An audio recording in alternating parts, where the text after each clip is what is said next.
que llevado a las plantas sería alta demanda atmosférica por parte de los cultivos. Bueno, la verdad que es bastante peligroso. Ujú. Y esta falta de agua viene ya desde la primavera, ¿no? No, en realidad ¿No? viene de mucho De antes. mucho antes, claro, Pensá que en otras notas anteriores hemos hablado del mal estado del cultivo de trigo. claro. Sí, sí, O sí, sea sí, sí. que, a ver, hubo una lluvia grande, grande para lo que es el año, hablando de en torno a los 40 milímetros, 50 milímetros, no más que eso, en el mes de abril.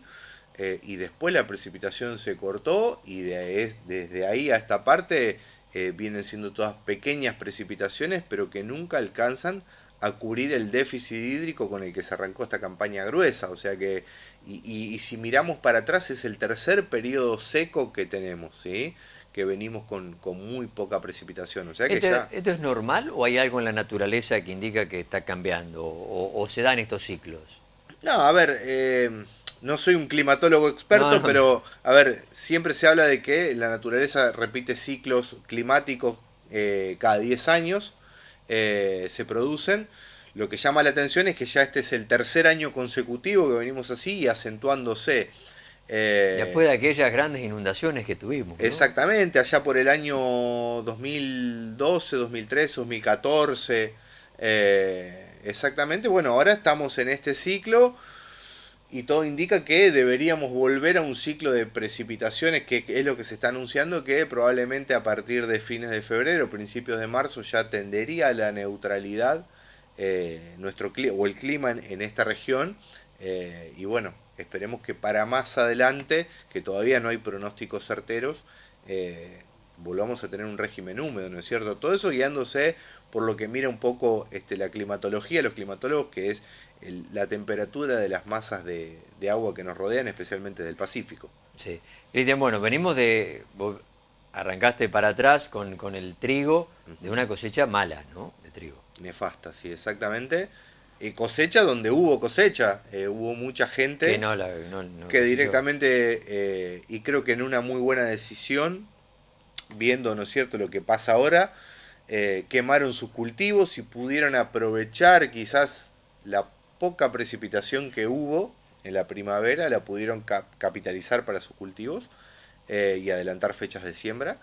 Pero bueno, muchos se quemaron, muchos se disquearon, muchos se le dieron de comer a los animales y acá todavía estamos en una zona donde, aunque dispar, en cuanto a a los rendimientos hubo cosecha, pero ya si nos vamos, por ejemplo, yendo para el lado de Buenos Aires, desde lo que es Colón, Hugues, Wilrey, Colón, hacia el lado de Buenos Aires, directamente no Que era había... la zona núcleo en su momento, ¿no? Era la zona triguera y realmente no hubo lotes que los vi hace poco, lotes que no se cosecharon directamente, quedaron a la altura del primer, segundo hilo del alambre y no se cosecharon, se sembraron arriba.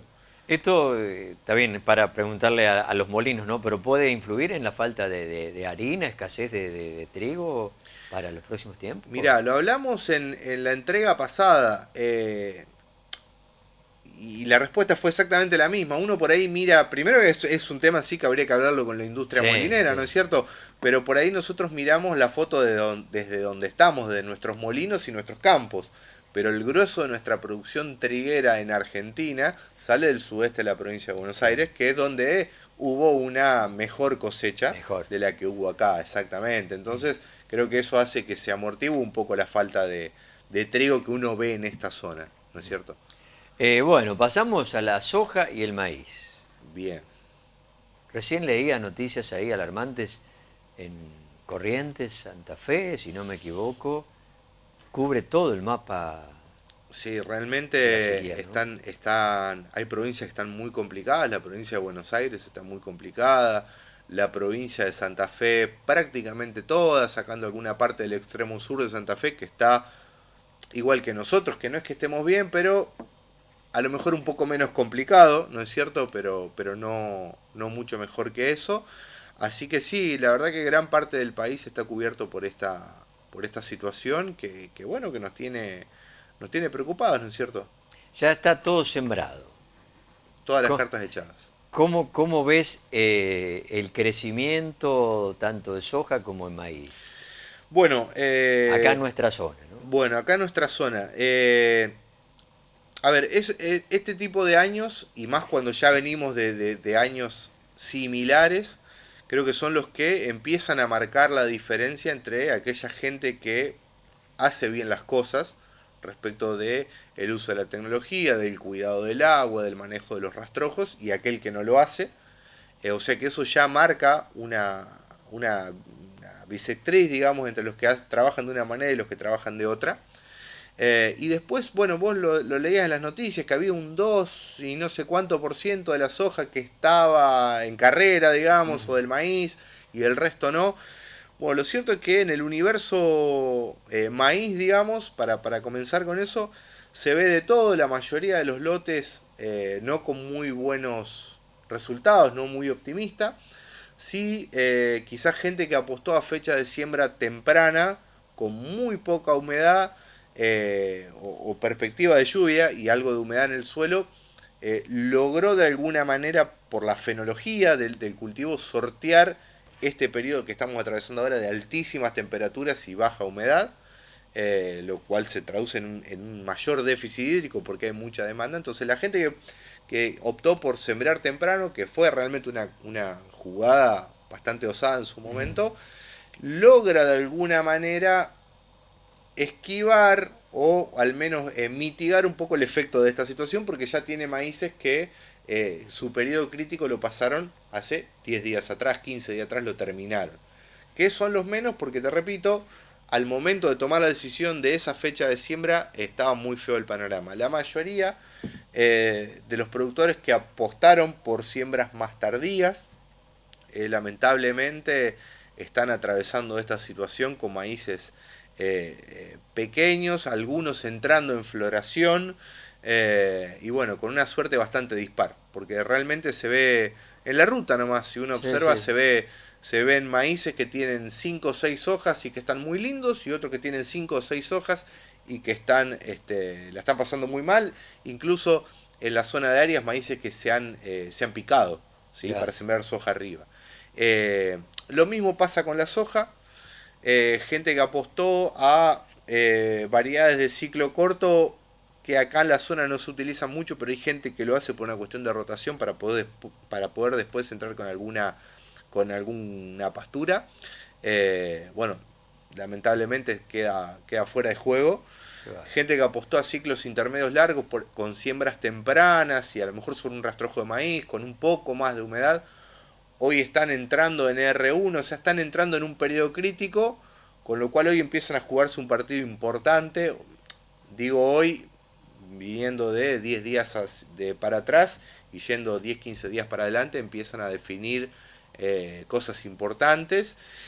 Y bueno, las hojas de segunda, para aquella gente que apostó al trigo, lo cosechó y sembró soja encima, bueno, las hojas de segunda realmente la están pasando muy mal porque se sembraron prácticamente sin humedad y otra de las cosas que se están viendo ahora es el quemado de las hojas por el sol, ¿sí? Se ve un La quema. bronceado, un escaldado, exactamente, se quema la hoja, se quema la hoja. Bueno, qué panorama, ¿no? Y más allá de eso también, en esta época aparecen plagas. Bueno, hay un montón de plagas, Porque a uno ver, dice, si le agregamos a la seca, plaga. exactamente, pero bueno, como hay plagas asociadas a la alta humedad o a cuando llueve mucho, también hay plagas asociadas a la falta de precipitación. Hoy se están comenzando a ver, y ya desde un tiempo, arañuela, trips y bolillera, que son plagas que están asociadas al, al, a la seca, al periodo seco, al cultivo estresado. Tengamos en cuenta que un cultivo estresado está permeable a cualquier insecto o enfermedad que venga porque la planta no tiene capacidad de respuesta en sí misma para poder afrontarlo. Después está la decisión del productor de seguir apostando por ese cultivo, invertirle dinero para poder sortear ese problema, esa plaga, esa maleza también, porque hay otro problema, se ven muchos lotes sucios porque cuando se hicieron los preemergentes no llovió, la maleza continuó con su ciclo y el preemergente nunca pudo actuar, o sea que hay lotes que están sucios también. Así que bueno, está un poco en la cabeza del productor el tomar esa decisión de decir, bueno, le tengo que seguir invirtiendo, tengo que seguir apostando a esto. Yo soy un convencido y por ahí suena bastante controversial de que en los años malos es cuando más hay que invertirle al cultivo y en los años buenos es cuando mejor hay que invertirle al cultivo, pero nunca dejar de invertirle, a ver, salvo Sí, sí. eh, que uno vaya y haga un análisis y vea que el cultivo realmente no tiene ninguna capacidad de respuesta ante esta situación, porque la única variable que los productores no podemos manejar es la variable climática, el resto de las variables agronómicas la podemos manejar. Entonces, si vemos que la variable climática nos está jugando una mala pasada, pero tenemos un cultivo con una cantidad de plantas implantadas, logradas, aceptable para lo que nosotros queremos, que todavía está en carrera, hay que seguir apostando porque si no se pierde todo lo que se hizo para atrás, se pierde. Entonces, bueno, hay que darle una mano al cultivo también para que pueda sortear esto, ¿no es cierto? Claro. Porque bueno, la única variable que no manejamos, te repito, es la climática. Todo lo que son variables agronómicas la podemos manejar y hay que ir por ese camino. Mencionaste lotes sucios con maleza. Supongamos que llueve. Ujú. Como va al venirle bien a las hojas, supongamos le va a venir bien a la maleza también esta lluvia. Totalmente. ¿Y qué hacer? ¿Hay tiempo para eso? ¿Para combatirla? Sí, no solo que hay tiempo, es que es algo que hay que hacerlo, porque te repito, más allá de la variable climática, la variable malezas Ujú. eh, es un competidor directo por recursos del cultivo, o sea, Claro, consume nutrientes, consume humedad, y si encima el recurso humedad es escaso y nosotros estamos dejando que la maleza continúe con su ciclo, que naturalmente está mejor adaptado que el cultivo, por eso es una maleza, eh, le estamos jugando en contra al cultivo, por lo cual es muy importante tener dentro de la medida, en la medida de lo posible, tener todos los lotes lo más limpio posible para sacarle un poco de peso de encima, ¿no es cierto?, al cultivo. ¿qué expectativas en estos días? Bueno, da lluvia para mañana, el jueves, Sí, a ver, pero poca, ¿no? no quiero ser fatalista, lo que va a pasar en realidad es que va a llegar un frente se va a instalar un frente de inestabilidad. Eh, yo vengo viendo la baja en la presión atmosférica, que cuando se viene dando una baja en la presión atmosférica sostenida en los días, después evidentemente puede, salvo que ha pasado, que se instale un frente de baja presión en la zona y pueda traer alguna inestabilidad, que no es lo mismo que venga una lluvia. Hoy quería hacer memoria de cuándo fue, aproximadamente el 20 de diciembre, 18-20 de diciembre, recuerdo a la noche se formó un frente de Sí, tormenta con truenos, con un y montón pasó de... nomás. y pasó y no dejó absolutamente un milímetro. Bueno, lo que se está anunciando es que va a haber un frente de baja presión, que se va a instalar en esta zona un frente de inestabilidad y que eso ocasionalmente podría traer alguna precipitación. Pero si mirás el pronóstico, ya para mañana da, por ejemplo, da viento sur. Y el viento sur no es Chao. compatible con una tormenta. Entonces, eh, a ver, ¿va a haber inestabilidad? Sí va a haber inestabilidad. Va a haber una baja de la temperatura. Probablemente haya una baja de la temperatura producto de esa entrada de viento del sur. Pero de ahí a decir va a llover, me encantaría poder decirlo, me encantaría poder que la gente que está comiendo le diga, mirá vos qué bueno, va a llover, pero probablemente, y por lo que ven en los pronósticos, son precipitaciones muy, muy escasas ¿Cuánto aguanta? ¿Cuánto tiempo aguanta más la soja y el maíz? y es No, muy... no los alarmes a los productores, pero, No, no, no quiero, lejos pero de ¿tiene un querer... límite esto? ¿Tiene un límite? Como toda la naturaleza tiene un límite. A ver, te repito, va a depender de en qué momento fenológico, en qué momento de la vida, para hablarlo en un lenguaje no técnico, en qué momento de la vida del cultivo lo agarra esta situación de falta de precipitación y de alta temperatura. Eh, Al cultivo que ya lo agarra, como conté en los maíces sembrados temprano, saliendo ya de su periodo crítico, lo va a afectar seguramente traducido en un menor peso de grano, que se va a traducir en una merma de rendimiento, pero aquel cultivo, como una soja de segunda, que la encuentra con muy poquitas hojas, muy chiquita, muy sufrida, probablemente no sea para nada alentador lo que pueda producirle si esto se continúa en el tiempo, ¿no es cierto? Qué panorama, porque más allá de esto, también leíamos lo que ocurre con el ganado, ¿no? Que sufre también Pero montones. ni hablar, el ganado sufre, además de la temperatura, hay lugares donde falta el agua, se han secado Claro. muchos bajos, donde por ahí había vacas de cría, en fin, y también lo sufren los mismos cultivos que consume el ganado. Si este año prácticamente no hubo pasto, por Claro. eso la alta demanda de rollos para consumo, para poder suplementar, porque bueno, fue un año... Y se muere la hacienda, ¿no? Y en una situación Hemos extrema visto. se ha visto especialmente en el norte, se ve, ha pasado en la zona, sí.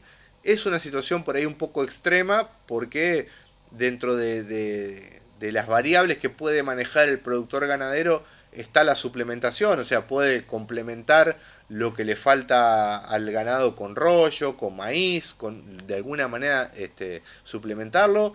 Y bueno, procurando siempre tener agua en cantidad y en calidad para la hacienda. Cuando ya directamente esos recursos no están disponibles, bueno, sí, se produce efectivamente lo que vos decías, que es la muerte del ganado. Cristian, una pregunta, porque en muchos lugares se habla de riego, pero al no haber agua es muy difícil también que se pueda regar, ¿no?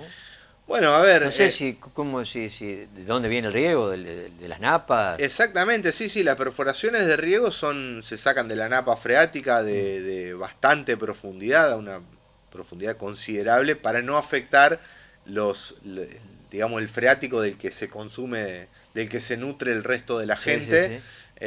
o los pueblos, o los mismos cultivos. Así que en ese caso sí, digamos, sería muy extremo que una napa pudiera de un sistema de riego pueda colgarse, como se dice, y no tener más agua. ¿Qué ha pasado en alguna ocasión, en algún lugar muy puntual ha pasado, pero en general no sucede.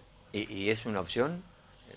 Sí, a ver, el tema es que el riego tiene una muy alta inversión, hay que hacer una Claro. muy alta inversión para poder hacerlo. Hay que saber manejarlo porque no es solamente prender, o sea, prender un riego tiene un costo en dólares por milímetro, así se cuantifica, sale determinada cantidad de dólares por milímetro, de centavos de dólar por milímetro. Y hay que saber presupuestarlo porque eso es todo, son todos gastos, Claro, digamos, o claro, claro. costos que tiene el cultivo. Costo-beneficio después. Exactamente. Y bueno, hay que ver si eso después se paga, digamos, a la hora de vender la producción. Por eso es que, si bien en los años 90 hubo un boom muy grande de los círculos de riego y de implementar esa tecnología, después fue virando y la gente que tenía círculos de riego los puso al servicio de las empresas productoras de semilla, por ejemplo, ¿sí? Que necesitan del riego para poder asegurar la cantidad de semilla que tiene presupuestada producir. Y bueno, y eso es un plus a la hora de poder cobrar el dueño del campo, poder cobrar su alquiler y su servicio de riego. Pero si hoy me decís el riego como alternativa para un productor común, yo te diría que es inviable. Inviable. Es inviable porque es muy difícil, no hay además una política sostenida de precios ni de comercialización a largo plazo que uno diga, bueno, a ver, ¿cuánto me lleva a amortizar un equipo? 10 años, bueno, yo durante los próximos 10 años sé que voy a tener estas reglas de juego para la comercialización. Al no tener eso claro, es muy difícil, muy aventurarse en esa inversión. Cristian, creo que has hecho un panorama, un análisis bastante claro de lo que está sucediendo, que la gente lamentablemente espere la lluvia. Sí, O lamentablemente con expectativa que le sí, espere, ¿no? hay Con fe. que... Al mal tiempo buena cara, Sí. dice el refrán. Pero bueno, sí, hay que esperar, es un año muy difícil. Pero bueno, el mensaje, como lo dije anteriormente, creo que en los años difíciles es cuando más hay que invertir y en los años buenos es cuando mejor hay que invertir. O sea, no dejar de apostar siempre y cuando el cultivo esté implantado y siga en carrera, ¿sí? Porque los costos de esa implantación o el alquiler, si es un campo alquilado, ya lo tenés que pagar. Claro. Así que seguir apostando y la importancia de contar con un asesor, de poder seguir, de tener un control de las napas, de poder tener registros de lluvia, de poder hacer un buen manejo de los rastrojos. Creo que eso es importante, así que el mensaje es ese también, que la gente confíe en tener un asesor en el campo, en tener una persona que siga nuestros lotes, porque eso se paga y más en este tipo de años se ve, ¿no es cierto? Muchas gracias, Cristian, y que No, sea un buen año. gracias igualmente Esperemos para vos. que mejore y que el 2023 sea bueno. Ojalá que sí. Nosotros nos vamos a la pausa. Estuvo el ingeniero agrónomo Cristian Raschetti hablando de la actualidad del campo. Ya venimos.